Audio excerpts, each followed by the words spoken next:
මගේ සුංගිරි චූටි පුට්ටි බට්ටිල්ලන්ට මගේ කුරුළු පැටව ටිකට ඔන්න මන් තල් කිරි හැදුවාද බලා ගන්න කොහොමද තල් කිරි එක හදලා තියෙන්නේ කියලා. අපි හදන ආකාරයත් බලා ගනිමු එහෙනම්. මෙන්න එන ඔළුවතයි දාරාණි පත තල් ගෙඩියක් පොල් ගෙඩියක් තල් ගෙඩියක් හම්බුණා. අපේ ගෙදර තල් ගස් තුමට ඒ වගේ නම් ගෙඩි වැටෙන්නේ නැහැ. ඉතින් ගොඩක් අය තල් ගෙඩිය පුච්චලා තමයි තල් කිරි හදන්නේ.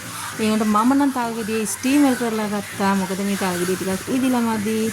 ඔන්න තල් ගෙඩිය ස්ටීමර් කරලා ගත්තාම මෙන්න මේ විදිහට තමයි එන්නේ. කොහොම කරත් අපිට ඕන මේ තල් ගෙඩිය ওই සුදු පාට තියෙන සබන් පෙන වගේ අන්න ඒ කිරි එක පිටත් වෙන්න තමයි ඕනේ. පිට වෙන්න තමයි ඕනේ. ඒක තිබුණාම තල් ගෙඩිය තිත්තයි. ඊට පස්සේ හාල් චුට්ටකුත් කොටලා ඩෝන් ගාලා කොටලා ගත්තා. බ්ලෙන්ඩරේ තමයි කෙටි ඩෝන් ගාලා. ඊට පස්සේ ඔන්න තල් ගෙඩිය සුද්ධ කරා. තල් ගෙඩිය සුද්ධ කරලා ඔන්න තල් ගෙඩිය ඇතුලේ තල් මලක් කියහල්ලකෝ. ඔය විදිහට තමයි තල් ගෙඩිය ඇතුලේ තල් මල තිබුණේ.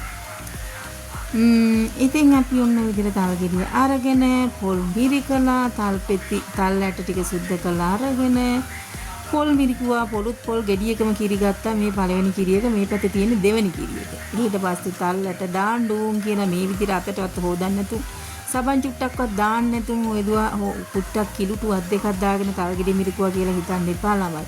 හොඳට හෑන්ඩ් වොෂ් දාලා පිරිසිදු හොදගෙන තමයි මේ තල් ගෙඩිය මිරිකන්නේ අත් දෙකෙන්.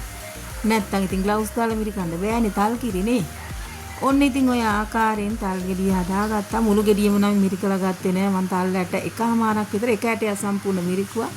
අනිත් ඇටේ භාගයක් විතර තමයි ගත්තේ මගේ ළමයිනේ.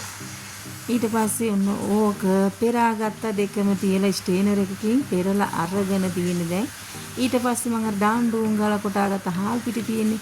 ඒකෙනු ඩිංගිත්ත සුගිරිත්තක් දාලා මෙන්න මේ විදිහට ඒක කලවම් කරගන්නවා කැට නැති වෙනකන්. ඊට පස්සේ අවශ්‍ය ප්‍රමාණයට සීනි දැම්මා.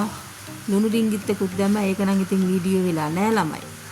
ඊට පස්සේ මේ ආකාරයෙන් අඩු ගින්දරේ ගෑස් ලිපේ හරි දර ලිපේ හරි අඩු ගින්දරේ මේ විදිහට කූරු ගාලා හොඳට හාල් පිටි ටික තැම්බෙන්න ඕන. මේකට කියන්නේ තල් කිරි පැණි. කාලා බලන්න ආස හිතේ රසම රසයි.